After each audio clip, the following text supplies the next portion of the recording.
તો હે YouTube family કેમ છો બધા મજામાં? અને આજનો બ્લોગ આપણે સ્ટાર્ટ થઈ રહ્યો છે ડીસા ચોકડીથી. અત્યારે જઈ રહ્યા છીએ આપણે ડીસા. આપણે ફાઇનલી પાલનપુરથી તો આવી ગયા, આપણા ઘરેથી ડાયરેક્ટ પાલનપુરથી હવે ડીસા ચોકડી આવ્યા છીએ અને હવે જઈ રહ્યા છીએ ડાયરેક્ટ ડીસા. તો ચાલો આપણે ડીસા જઈને મળીએ. અને ત્યાં છે આપણા ફઈના ઘરે લગન, તો આપણે ત્યાં જઈ રહ્યા છીએ. તમે બ્લોગ એન્જોય કરો. જય માતાજી. ના ગાઈસ, આપણે હેર એના માટે ઉડી ગયા, કેમ કે વાયરો હતો એટલે આપણે હેર હોય ને હતા પણ ઉડી ગયા. ચાલો તમે બ્લોગ કન્ટિન્યુ જુઓ. જય માતાજી. તો ફાઇનલી ગાઈસ આપણે ડીસા આવી ગયા અને હવે જાશું ડાયરેક્ટ આપણે આપણા ફઈના ઘરે પાછળ. ગાઈસ આટલું ડીસા માર્કેટ અને હવે જઈ રહ્યા છીએ આપણે ડીસાથી ડાયરેક્ટ હવે પાછળ. ગાડી આપણા ઘરે 3 ગાડી બદલાવી પડે. એક ઇકબાલગઢથી પાલનપુરથી ડીસા અને ડીસાથી પાછળ. ત્યાં આપણે ફઈનું ઘરે તે આપણે જઈ રહ્યા છીએ. અને આપણે ખાસ કટ નહીં લીધા કેમ કે આપણે તાપ પડતો હતો અને એવો કંટાળો આવતો હતો એટલે આપણે ખાસ કટ નહીં લીધા. અત્યારે છીએ આપણે ડીસામાં આપણા જે હાર્દિકભાઈ રહ્યા તેમનો શૂઝ લેવા આવ્યા છીએ ટિકટોકમાં. તે હવે દુકાનના ઓનર હાજર નથી, તો ઓનર આવે પછી આપણે વાત કરીએ છીએ. ને આપણા ભાઈ તો જોયું છે ક્યારે ગમાડે અમને. અને આપણો ફઈના છોકરા હા તો જરૂરથી એક મુલાકાત કરજો. તો ચાલો હવે જઈને મળીએ. હવે જવાનું આપણા હાર્દિકભાઈને કપડાં લેવા. જય માતાજી. તો ફાઇનલી ગઈ આપણે શોપિંગ કરીને નીકળી ગયા. 3 જોડી શૂઝ લીધા. હવે જો ગઈ સારો મોલ ડીસા. તો આજનો કાર્ડ આપણે મિનિમમ પર દોડ બની આવ્યા. હવે જઈ રહ્યા છીએ આપણા ફઈના ઘરે. તો ચાલો આપણે ઘરે જઈને મળીએ. જય માતાજી. તો ફાઇનલી ગઈ આજે તો આપણે ડીસાની ગળીઓમાં ફર્યા હતા પણ આપણે બ્લોગ નહોતો બનાવ્યો. તમે જોયું છે આપણે શૂઝ લેવા જઈએ અત્યારે. અને અત્યારે જઈ રહ્યા છીએ આપણે બજારમાં હાર્દિકભાઈનું ગોમ ભરવા. હાર્દિકભાઈ તમારું ગોમ કેવું છે? First class. અને અહીંયા પેટ્રોલ પંપે હા ગઈ છે. અને અહીંયા મુના એકદમ લગતું જ છે.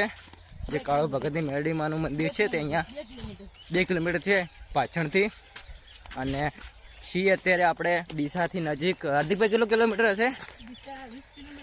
ડીસાથી 20 કિલોમીટર અંદર આપણે છીએ આપણા ફઈના ઘરે જીજે 24. અને ઘણા દિવસો હજી આપણે બ્લોગ બનાવ્યા છે ટ્રાવેલિંગ વ્લોગ્સ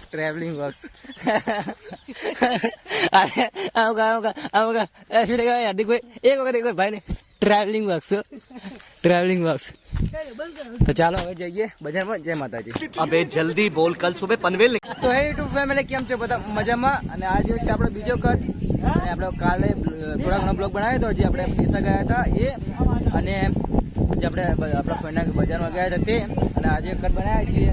હજુ લગને જમે અને આપણે સોયલા આવી ગયા હતા ફાઇનલી ખાવા બીજું ખાઈ. અને આપણે હિતેશભાઈ ફાઇનલી આવ્યા છે. જુઓ હાર્યા હિતેશભાઈ તમે કાંઈ કહેવું? અમારા કાળુભાઈ બી આયા બતાવો એમને. હારે કહે છે આપણા જે આપણા એ ગયા તેમને. અને આપણા ગણપતભાઈ કુલદીપભાઈ છે ત્યાં. અને આપણે બતાવો એને બતાવો યાર. હિતેશભાઈ તમે ભાઈ 1-2 ડાયલોગ કહી દો આપણે પેલા ઉજાણી વાળો. હા યાર, ઉજાણીમાં મજા આવી હતી. ઉજાણી પછી આજે આપણે વ્લોગમાં આવ્યા હો પણ મજા આવી ગઈ. એમ ખાવા બીજું મળ્યું કામ થઈ ગયું. અને હિતેશભાઈ એક ડાયલોગ કહી દો ખાલી. તમે કોઈ ગમે તે તમારી ઈચ્છા પ્રમાણે. યાદ આવતો હશે તો કહી દઉં. 3.5 કરોડ વાળા ચશ્મા. 3.5 કરોડ ફાઇનલી મકર સંક્રાંતિ ઉપર આપણો બ્લોગ આવેલો હતો.